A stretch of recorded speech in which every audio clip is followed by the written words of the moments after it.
Bonjour tout le monde, on va faire la pizza la plus longue jamais faite. Il faut 4 jours pour la faire. Premier jour. On commence par le plus long, à savoir la pâte. Nous avons mis 270 g de farine de blé ordinaire dans un bol. En plus 30 g de farine complète. On verse 200 ml d'eau et mettez le tout dans le mixeur. On attache le crochet et on pétrit la pâte environ 5 minutes. Retirez le bol, couvrez-le d'un film alimentaire et mettez-le au frigo pendant 1 heure. Après cela, on le sort et on le remet dans le mixeur. Mettez de l'eau froide dans un bol et sortez 5 g de levure. Remuez. Versez dans le mélangeur, salez, et c'est parti pour pétrir.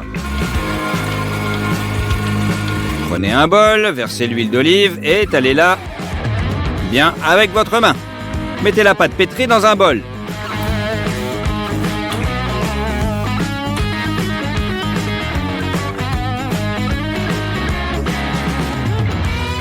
Couvrez le dessus avec du film alimentaire et laissez-la sur la table pendant 1 demi-heure.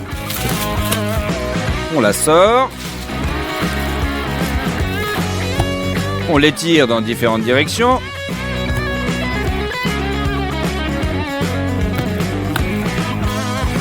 Et on la remet dans un bol. Couvrez à nouveau avec du film alimentaire et laissez reposer encore pendant 1 demi-heure.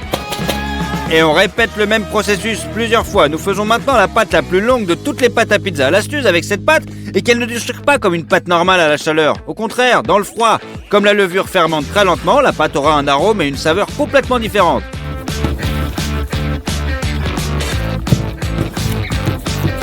Remettez dans le bol sous le film alimentaire. Et au frigo, mais pendant 3 jours cette fois.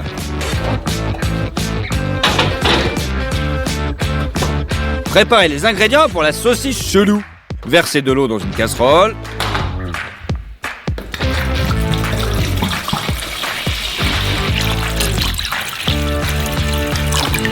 On ajoute une bonne quantité de sel et on remue. Et on met la langue de bœuf dans sa saumure. Elle sera trempée et salée pendant 1 jour et demi.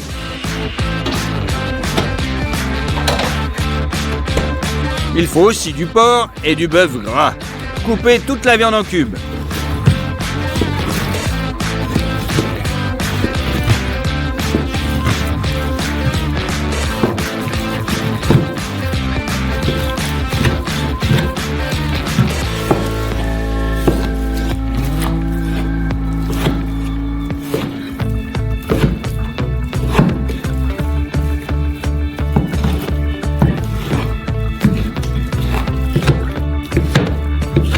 Maintenant, saupoudrez la viande de sel au nitrate. Il fonctionne comme un conservateur et augmentera la durée de conservation de nos futures saucisses, de la même façon que nous ajoutons du sel ordinaire.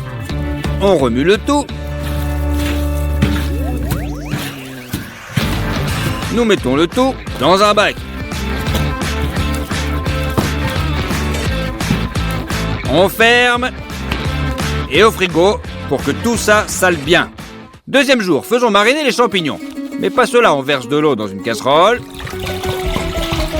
On ajoute de l'ail, quelques clous de girofle, du poivre mélangé, de la moutarde en grains, du sel et du sucre. Hachez également les piments.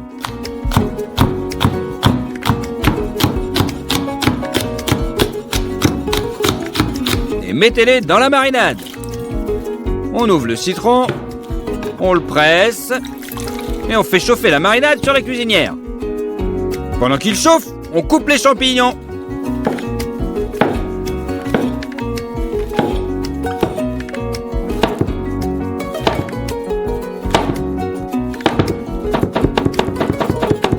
La marinade est arrivée à ébullition et les champignons sont mis dans l'eau.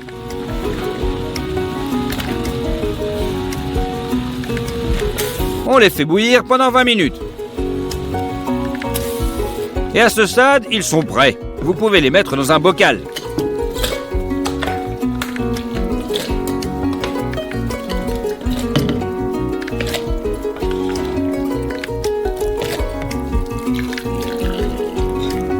On ferme et on les laisse mariner au frigo. Le prochain est le fromage Stracciatella. Versez 4 litres de lait à teneur maximale en matière grasse dans une casserole. Il est préférable d'utiliser du lait fait maison, car le lait du commerce n'est pas très bon.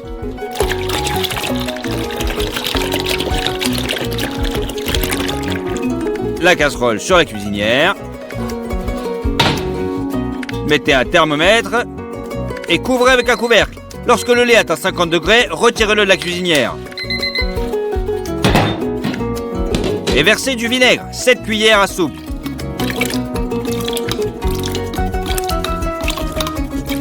On remue, le lait s'écaille progressivement et on obtient un gros morceau de fromage. Pressez l'excédent d'humidité pour que le fromage soit ferme. Remettez le fromage dans la casserole et mettez-la sur la cuisinière. Ajoutez du sel au petit lait. Dans le petit lait chaud, nous baignons et étirons le fromage. De cette façon, ça devient salé.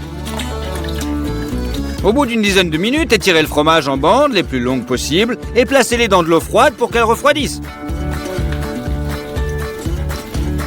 C'est prêt. On ouvre la crème épaisse et on la verse dans la marmite. Ajoutez du sel et remuez. Prenez maintenant le fromage, coupez-le en tranches de 10 cm, puis utilisez des ciseaux pour le découper en fines lamelles et versez la crème salée.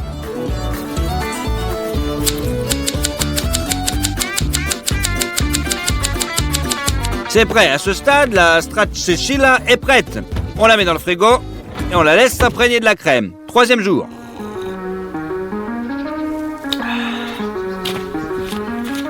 Enfin, nous commençons à faire notre saucisse.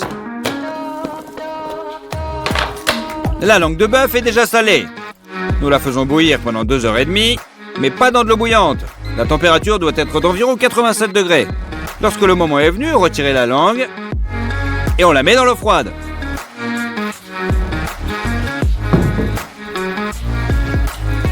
Utilisez maintenant un couteau pour couper la peau extérieure jusqu'à ce qu'elle soit complètement épluchée.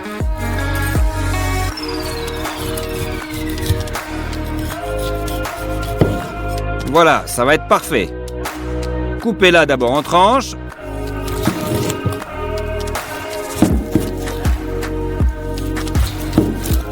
Puis en lamelles. Et enfin en petits cubes.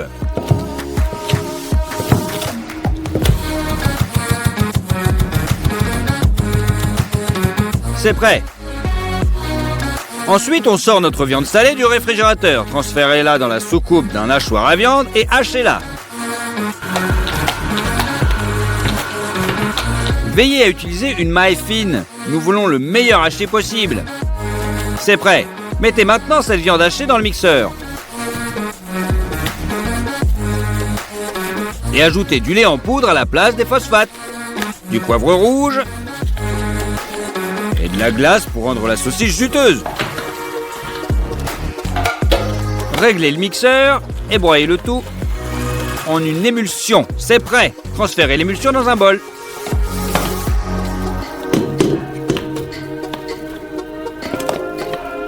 Et faire une autre fournée de la même émulsion.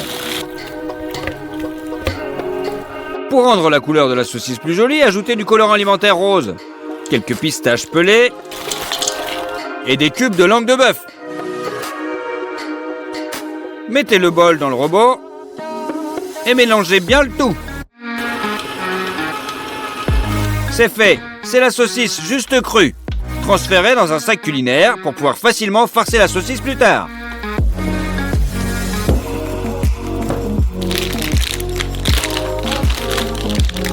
C'est fait, mais nous n'avons pas de boyau pour la saucisse, alors nous le faisons nous-mêmes. On déballe le sac thermo, on coupe un morceau à la bonne longueur. Ensuite, nous le marquons au centre. Et à l'aide d'un aspirateur, nous le scellons le long de cette ligne. Puis, on coupe le long de la couture.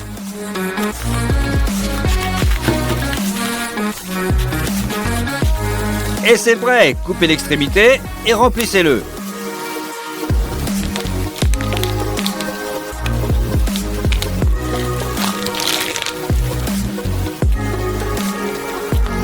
Roulez un bord.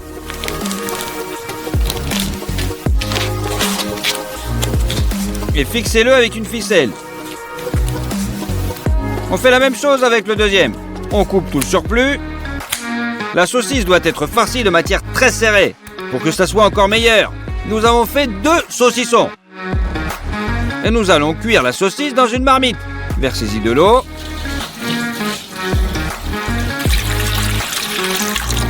Jusqu'à la ligne minimum, mettez la casserole avec de l'eau.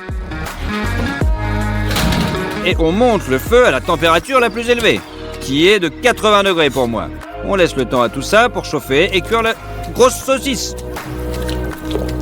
Après une demi-heure de cuisson, nous introduisons un thermomètre. Et préparons de l'eau froide au préalable. Une fois que la saucisse a atteint 70 degrés à l'intérieur, sortez-la et laissez-la refroidir rapidement. À ce stade, c'est complètement prêt. Et on le remet au frigo. Le dernier et le 4e jour. Faisons la sauce à la crème pour la pizza. Pour cela, mettez un paquet de fromage frais dans un bol.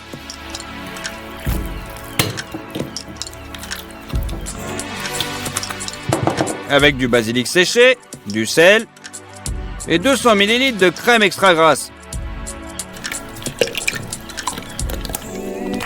Il suffit de fouetter le tout pour obtenir une crème très épaisse. À ce stade, la sauce est prête. Maintenant, il nous faut un oignon rouge. On l'épluche.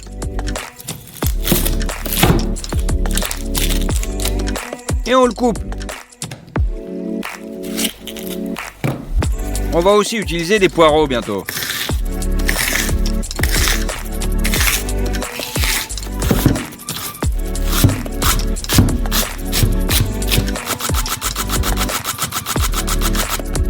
Regardez, on les coupe en 2. On entaille dans les 2 sens. Et on les coupe aussi très finement. On met ces 2 types d'oignons dans une petite casserole. On ajoute un peu d'eau et du sucre. On remue. Et pour donner aux oignons un arôme inhabituel, on y verse du whisky. Et à feu moyen, faites caraméliser les oignons pour avoir cette couleur violette claire. C'est prêt. Transférez dans un bol. Et faites frire rapidement les pétales d'oignon. Nous allons faire cuire notre pizza dans un four à bois comme celui-ci. Il suffit de rajouter du bois pour qu'il se réchauffe bien.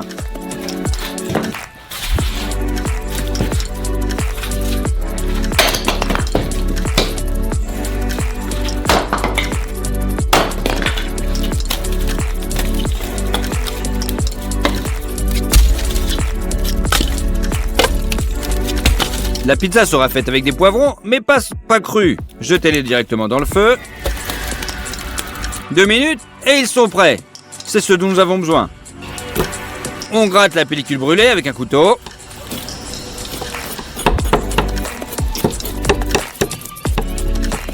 Et derrière, on a de la chair qui sent la fumée. Séparez la chair des graines et de la queue.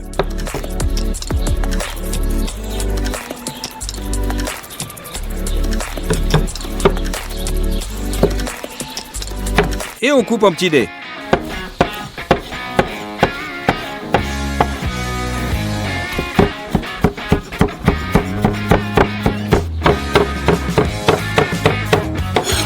Alors, sortons notre saucisse faite maison. On la coupe en 2.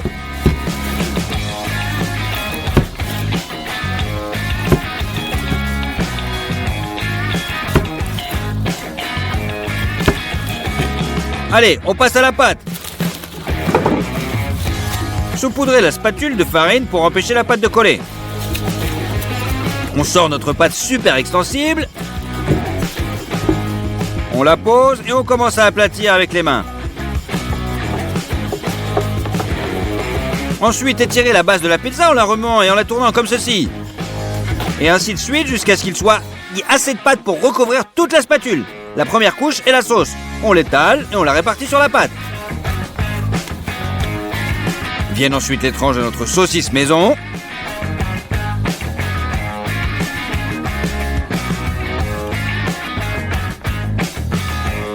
Ouvrez une boîte de champignons marinés et étalez-les.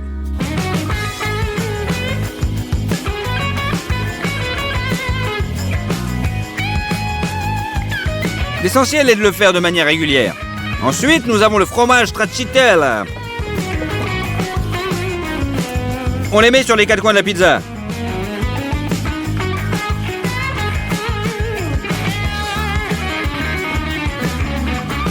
On fait rôtir les pétales d'oignon, puis on étale les oignons caramélisés déjà aromatisés au whisky.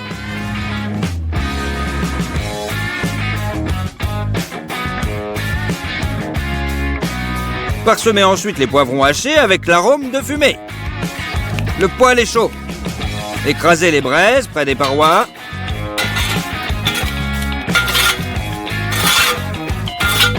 On balaye les cendres. Et c'est parti, on enfourne la pizza.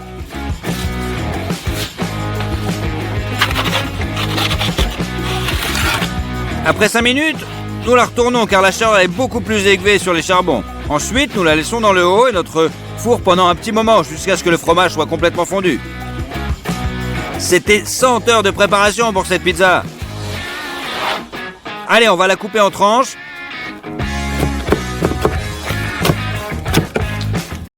Bonjour tout le monde, le Kinder Surprise est probablement la friandise la plus recherchée par les enfants au supermarché. Bien que je ne pense pas qu'un adulte le refuserait. Alors, fabriquons un Kinder. En fait, c'est juste un œuf de chocolat. Ou plutôt deux sortes de chocolat. Du chocolat blanc et du chocolat au lait. Et à l'intérieur se trouve une capsule jaune qui, une fois ouverte, révèle un jouet. C'est peut-être juste peu moi, mais dans mon enfance, ces jouets étaient beaucoup plus intéressants. Ces 6 derniers mois, j'ai réfléchi en détail à la façon dont je pourrais fabriquer un Kinder Surprise géant pour qu'il soit parfait, comme sorti d'usine. Et j'ai finalement trouvé une solution. Préparons-nous à l'avance et nous commencerons. Vous êtes-vous déjà demandé comment le chocolat est fabriqué? Il existe des plantations entières où sont cultivés les fruits du cacao. Nous avons acheté 4 de ces fruits mûrs. Ils sont très gros et lourds. Nous les cassons en deux et voyons des graines blanches à l'intérieur. Ce sont les fèves de cacao mûres. Mais pour la transformer en chocolat, il faut les transformer. Nous les mettons dans un tonneau en bois.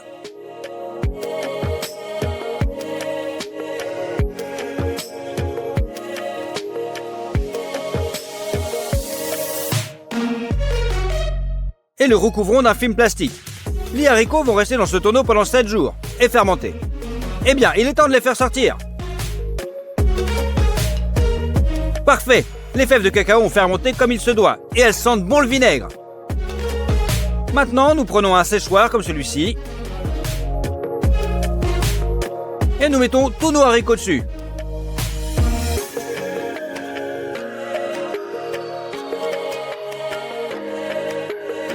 Réglez-le à 40 degrés et allumez-le. Ils vont sécher pendant encore 7 jours. Une semaine s'est écoulée et les fèves de cacao sont complètement sèches. Mais cela ne suffit pas à fabriquer mon œuf géant, c'est certain. J'ai donc acheté plus de fèves de cacao séchées. Ils sont exactement les mêmes que les nôtres. Maintenant, ils sont crus. Alors on sort et on verse 2 sacs de haricots dans la marmite.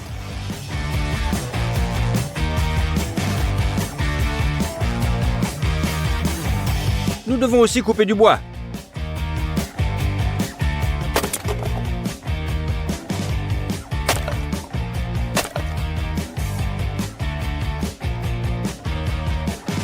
On ouvre le poêle, mettez-y du papier froissé et un peu de bois de chauffage. Et voilà, on fait un feu. Une fois qu'il est allumé, commencez et remuez les fèves de cacao. De cette façon, ils rôtissent plus uniformément.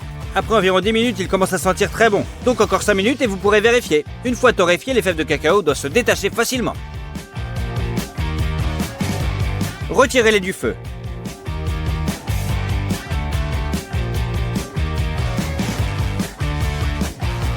L'étape de la torréfaction est terminée. Maintenant, prenez un autre bol. Retirez la coque de chaque fève de cacao.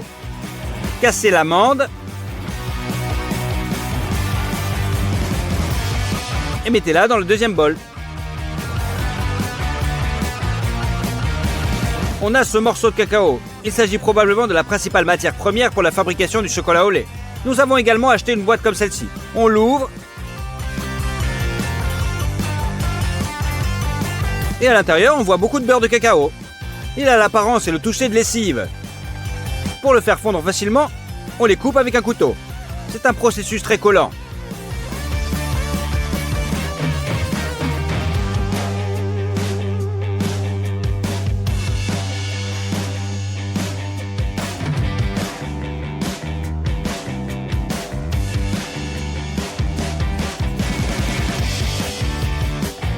Après 2 heures de labeur, nous avons obtenu une bassine entière de beurre de cacao finement moulu. Pour faire du chocolat correctement, vous avez besoin d'une machine comme ça. Il s'agit essentiellement d'un moulin électrique avec des meules en pierre comme celle-ci. On y mélange des morceaux de cacao, du lait en poudre, du sucre et du beurre de cacao. Nous prenons 1 kg de morceaux de cacao et le mettons au broyeur. Une tasse pleine de lait en poudre. Un verre de sucre. Et on allume. Tous les ingrédients sont mélangés, puis progressivement réduits en une poudre plus fine. On ajoute le beurre de cacao. À partir de la friction, il va progressivement se réchauffer et la masse va devenir plus liquide. Maintenant, il faut juste du temps. Les grains seront de plus en plus petits. Pendant ce temps, allumez une autre machine. Elle va chauffer le chocolat pour le garder liquide. Remplissez d'eau jusqu'à la marque maximale. Réglez-le sur 2 et mettez-le en marche. 2 heures se sont écoulées, le chocolat est devenu encore plus liquide. Pour lui donner le goût auquel nous sommes habitués, nous allons ajouter de l'extrait de vanille, de même une poudre appelée l'excitine de soja et utilisée dans le chocolat manufacturé. Vous devez ajouter, et vous inquiétez pas, c'est pas mauvais. Le chocolat est resté dans le mélangeur pendant 3 heures. Éteignez-le et versez-le dans les récipients Gastronorm.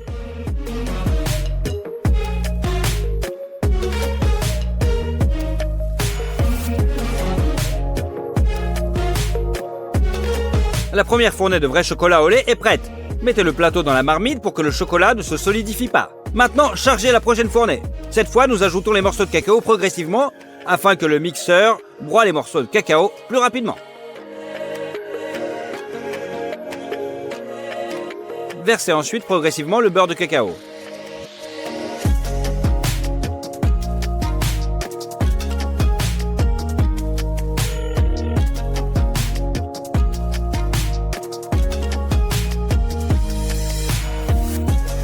Lorsque le mélange est liquide, versez progressivement le sucre.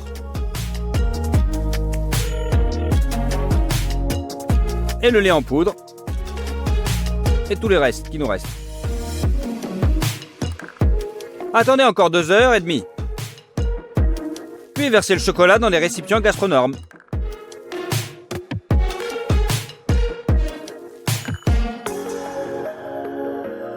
Et à partir de la 3e fois, ajoutez plus de lait en poudre et remet pendant 4 heures. Le résultat est un chocolat au lait brillant parfait. Nous le versons aussi. Il nous a fallu 2 jours pour remplir ce bol à ras-bord.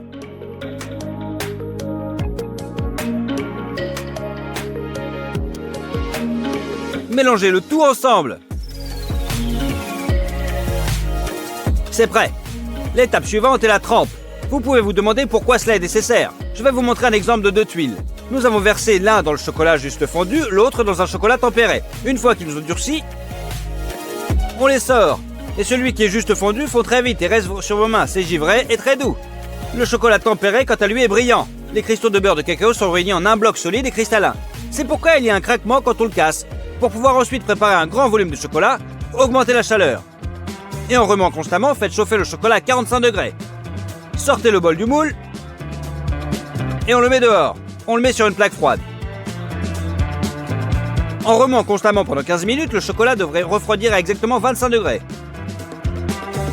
C'est prêt, remettez le chocolat sur le feu.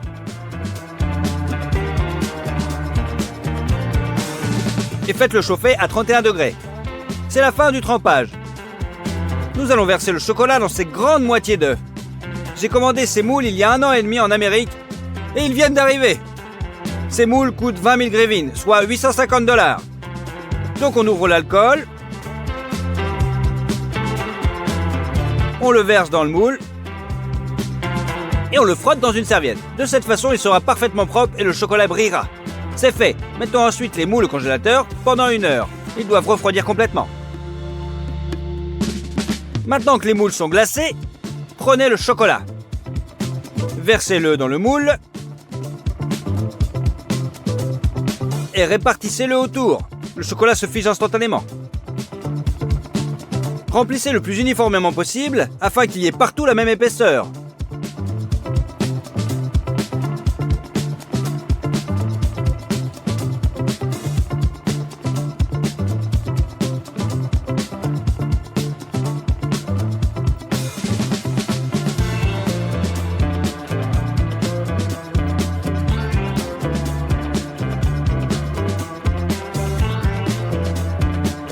Rajoutez l'excédent de chocolat par filet.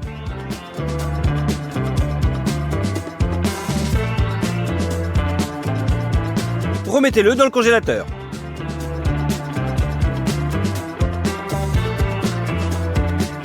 Renversez à nouveau les moules.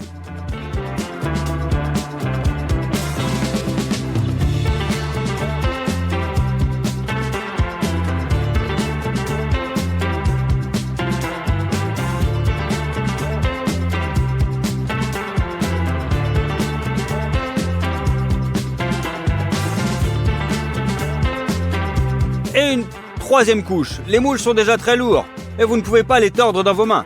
On verse donc le chocolat le long des parois et on l'étale avec une spatule. De cette façon, nous avons fini tout le chocolat au lait.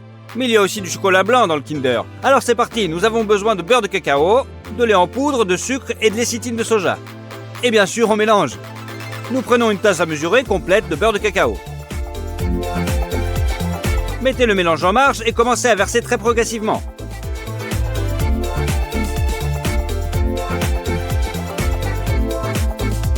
On y ajoute un tiers de cuillère à café de lécithine de soja. Prenez 700 g de sucre et versez-le progressivement.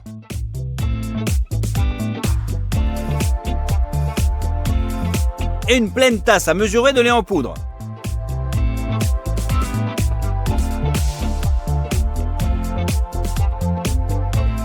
Maintenant, il faut juste du temps. Le lait en poudre et les grains de sucre vont rétrécir et se mélanger avec le beurre. La bonne consistance a été atteinte après 2 heures.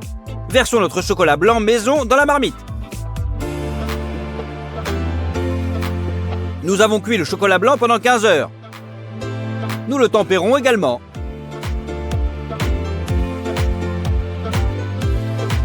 Et nous le versons dans les moules de la même manière.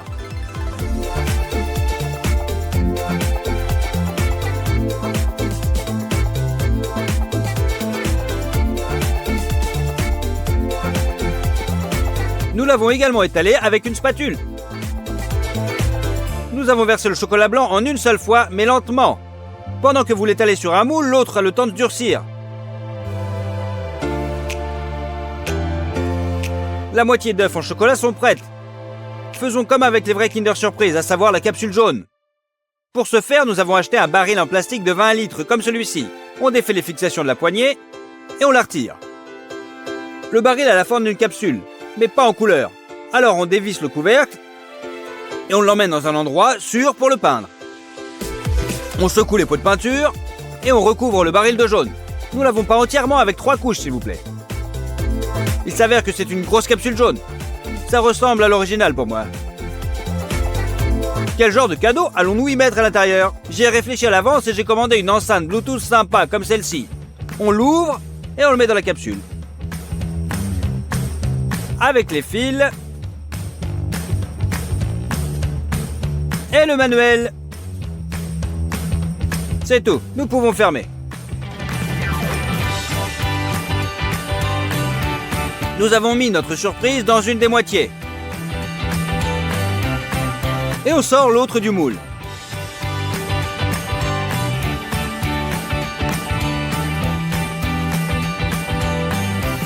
Parfait! Au début, nous avons simplement fait fondre le bord du chocolat avec un brûleur et avons essayé de placer l'autre moitié de l'œuf par-dessus. Mais il ne s'emboîtait pas et il y avait de très grands écarts. Donc on enlève aussi l'autre moitié.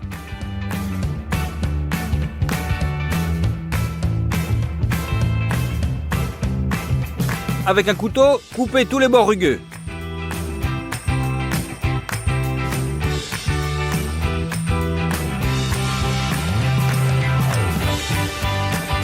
Et remettez le tout en place.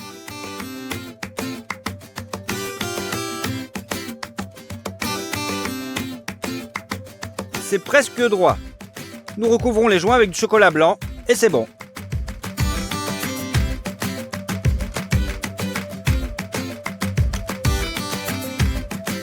Mais que serait un Kinder sans son emballage coloré?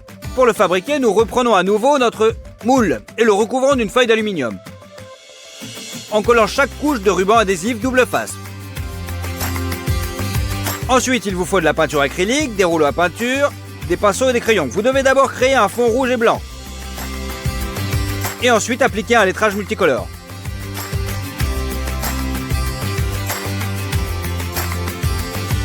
Je pense que ça s'est très bien passé. Donc on a mis le bas de l'œuf sur le sol. Mettez délicatement notre gros bébé dans son emballage.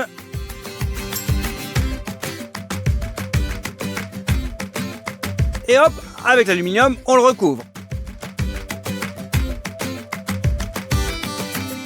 Sur le dessus, mettez l'autre moitié de l'emballage. Reliez les plans et fixez-les avec une agrafeuse. Utilisez des ciseaux.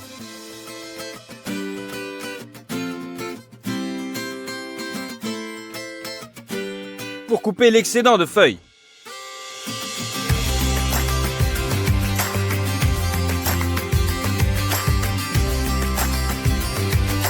Et pliez soigneusement le bord.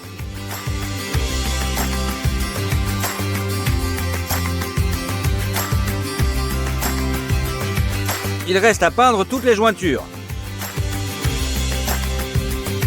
Et maintenant, le géant Kinder Surprise est complètement prêt. C'est plutôt réussi. Cette fois, nous l'avons recréé pratiquement à l'identique. En prenant en compte les moules, la machine à chocolat et les produits, cela nous a coûté 50 000 grivines. C'est 2000 $. Et il a fallu 5 jours pour le faire. Répondez à mes questions. Qui éprouvera la plus grande joie en voyant cet énorme Kinder? Bien sûr, les enfants. Alors on le décore avec un tissu doré, et on le charge dans la voiture, et on l'emmène dans un orphelinat.